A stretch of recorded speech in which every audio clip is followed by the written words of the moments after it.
Welcome back, guys. I am here today with the first video of the week, the Genius Bar, property, business, mindset, anything you guys need. This is the 6th episode. Yes, let's get straight into it. First comment, Adam Hinley. Hi Steve, me and my brother just wanted to say a massive thank you for spending the time with us today. The content that you put out and the education you gave is top notch. We really appreciate it.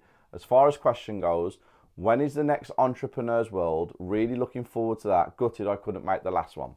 So Adam is a member of my universe and he's doing exceptional things in the property world. He's done the first strategy that he wanted to complete, which he's done, and now he's jumping into the flips and the BRRR side of it. He deal sources as well. Huge future. Absolutely huge future Adam Hinley has. And I got to spend 3 or 4 hours with him and his brother at the Belfry the other day. And we just went over a bunch of questions, we had conversations, and it was really nice just to sit and talk. And it was fun. It was actually fun. So, Adam, I appreciate you. Thank you for coming down and asking all the questions that you wanted. So yeah, it's good. Entrepreneur's World, November the 2nd. Or is it October the 2nd? I have no idea. I'm going to put it in the link below. I think it's November the 2nd from what my team have told me. Entrepreneur's World is an event that I do and it brings speakers down. We've got the most amazing guest speaker. I will reveal it all to you guys tomorrow. My Property Circle members know, but for YouTube, I will release who the guest speaker, the first guest speaker is tomorrow. Contract signed, and she is incredible. Entrepreneur's World is all about business. All about business, all about mindset, nothing to do with property. So if you guys want to get down to my next event, it's £99 a ticket. Be inspired. It's all day. Guest speakers are incredible. I'm there giving you guys what you need, and I can't wait to share the guest speaker tomorrow. But for now, got to end it there because my team will go crazy. Next one. Smashing it, Steve. Let's win together 90. Question for you. If you have 50k in savings and want to purchase a property through a limited company, how do I put that money in the limited company? And how do I get it back out once I've made money from a flip or rental income, if that makes sense? Keep it up and thank you. So you can put the money from your personal account, or you can get a loan from a family member, however you want to do it, and put it into a company.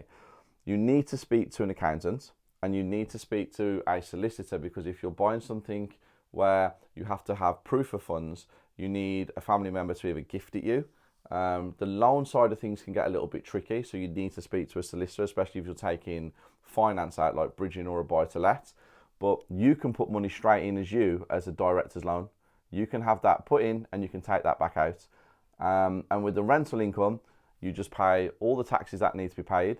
You pay all your management fees, all your expenses, and then you can have it coming out as either a dividend or a salary. So you need to get financial advice from your accountant as to what is best for your circumstances. I can only advise on what I've seen people do and what I've done, but you have to get financial advice. Inam Lislam. Sorry if I've pronounced that all incorrectly, which I know I have. Hi mate, could you please recommend me a few contractors that are trustworthy? Simple. Join the Property Circle, be part of my community, and I will give you trustworthy contractors. Builder Buznell. Evening Steve, just waiting back on confirmation regarding bridging finance for our recent development. Commercial to residential totaling 5 number 1 bedroom flats. Private lender has verbally said 12% on a 6 months term, with the chance to extend if it needs be. Exit strategy being refinanced so we can use the building for equity towards future developments.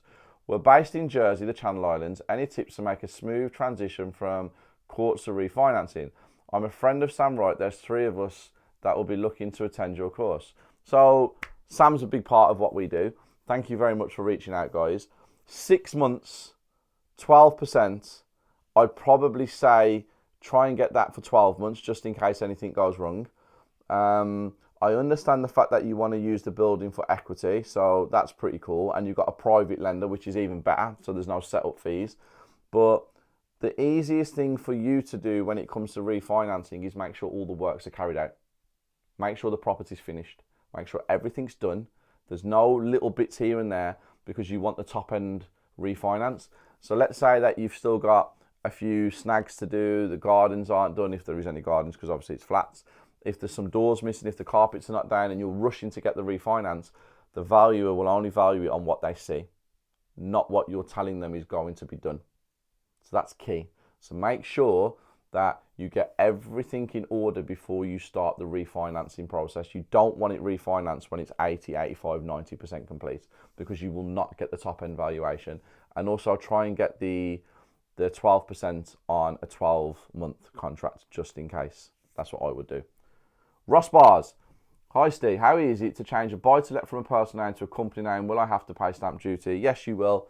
If the property's in your personal name and you want to put it into a limited company, you will have to pay stamp duty, unfortunately. It's just one of those things, and the quicker you do it, the easier that you'll forget about it. Vinny Vicaria, books that have helped you with your mindset. Everybody knows that I like Think and Grow Rich. I think it's the one everybody likes, okay? Because it puts things it just puts it into your brain easier. The process of it is just simple. If you read it and understand it, which it's very, very easy to understand, you start to understand money, you start to understand assets, you start to understand time, and it's one of the best ones that I think's out there. There's a reason why it's one of the best sellers in the world. You're obviously going to get people who say, Think and Grow Rich. Everybody says that. Every entrepreneur says that. Was the reason that every entrepreneur does say it, because it really is the one that can get you thinking. I'm not massive into reading. I prefer podcasts. Patrick Bet-David, I know he's got a few books out, but I prefer listening to his podcasts and listening to him speak. Grant Cardone is 50-50 with me. Some of the things he says I like, some of the things he says I don't like. So I know everybody goes down the Grant Cardone route. You either hate him or love him. I'm 50-50 with Grant Cardone. And then you've got the other ones. Jay Shetty's podcast, pretty cool. Stephen Bartlett's podcast is one of them. 1 minute I like Stephen Bartlett, the next minute I don't like Stephen Bartlett. I'm 50-50 with him as well. But there's a lot out there. There is a lot out there. Books, I'm not a reader, but podcasts, I'm big into them. I like to listen to them, but you got to find out which ones suit you personally. Great stuff, mate. Smashing it. Thank you very much. Appreciate that. Hi, Steve. Any competitive way of remortgage a buy-to-let portfolio under a limited? It seems to only find high fees and rates when under a limited company. Unfortunately, guys, the interest rates are where the interest rates are. All the more are somebody that I would probably speak to if you can get directly to them. And they offer some fantastic rates, and they offer multi remortgaging, so you can do a number of properties in one go. I think it's 30. I think you can do 30 in one go. So reach out to Aldermore, and see what they say. Maybe they can help you. Thank you, Steve. Appreciate that.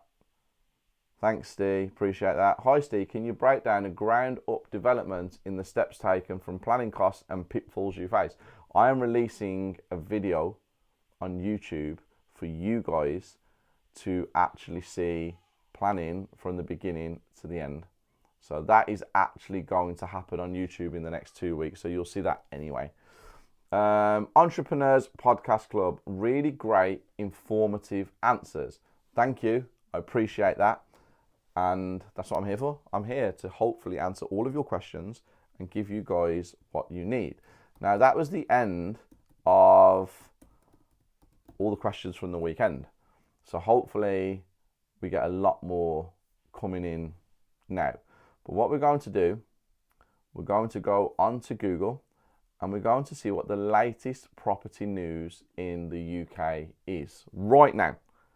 And we're going to look at maybe Property Week. Yeah, we're going to look at Property Week. We'll see what they've got to say and just see what everyone's talking about. Obviously, Labour's going to be the big one. Everyone's going to be talking about Labour.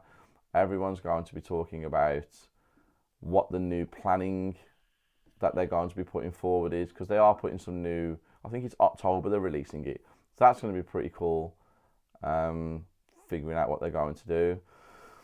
What have we got? We've got dangers for fear of missing out mortgage hunters as rates fall. Okay, we don't want to talk about that. Mortgages yet to drop despite interest rate fall. Again, we all know about that. UK house prices hit a 2-year high. House prices in the UK reached a 2-year high in August, and the recent interest rate cuts has had an increased confidence among home buyers, the UK's largest mortgage lender has said. Halifax said last month's house prices were at 4.3% compared to last year. Okay, the confidence in the market is definitely increasing. I can see it. Now, how do I know that the confidence is increasing? My deal sourcing division is getting reached out to multiple times a day now for people saying they're looking for a deal. I'm not getting as many calls from estate agents saying that they're struggling to sell deals. I'm now getting estate agents calling me up saying, Steve, I've got a deal and there's a couple of you that are interested. Are you ready to proceed quite quickly? Whereas a few months ago, it was like, Steve, do you want to buy this property? We're struggling to sell it.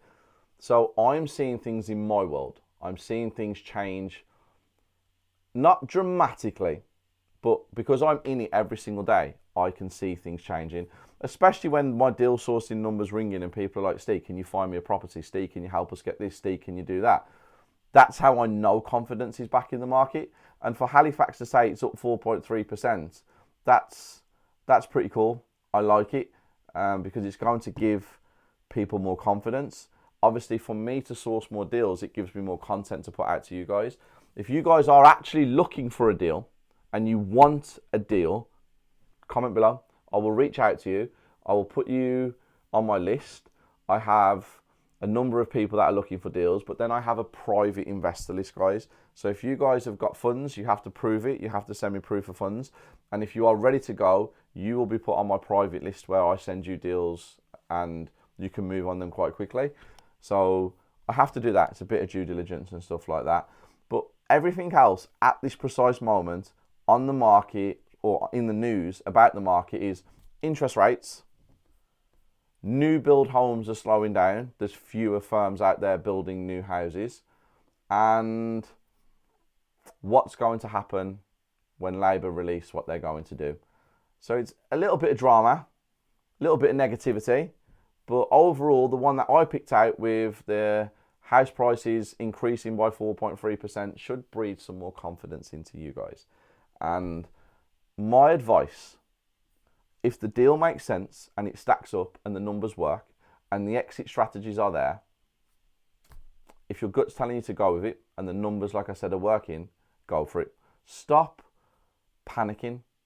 If you're doing it on a smaller scale, stop panicking. As long as you buy the property for the right price, you should never have a problem. If you're on the bigger scale and you're building 10, 20, 30 houses, obviously there's a lot more due diligence you need to do and you have to be a lot more certain. But for all of you guys that are getting into property, it's the best decision you will ever make. It's one of the best areas of work to be in because the sky really is the limit. Yes, it is stressful. Yes, there are problems. But all in all, anything that comes easy doesn't last forever. Things that you have to really go to town with and really put a lot of effort in and work for a very long time are the ones that are more successful. So don't be nervous. The market is moving. The properties are out there. Everybody needs somewhere to live. Everybody needs a roof over their head in the UK. So it's never going to die. It just sometimes you need to pivot what strategy that you go down. So beginners, deal sourcing. If you've got a bit of money, flip. If you've got a full-time job that you love and you just want to put some money into assets, do the BRRR. And if you want to be like me, try and do as many strategies as you can because they all have benefits. Please comment below. Whatever questions you guys want answering tomorrow, let me know. I will be back. A little bit of a slow Monday. Not many questions. Maybe everybody was out on the weekend, but that's why the 1% club are the ones that stay at the top. I'll see you tomorrow.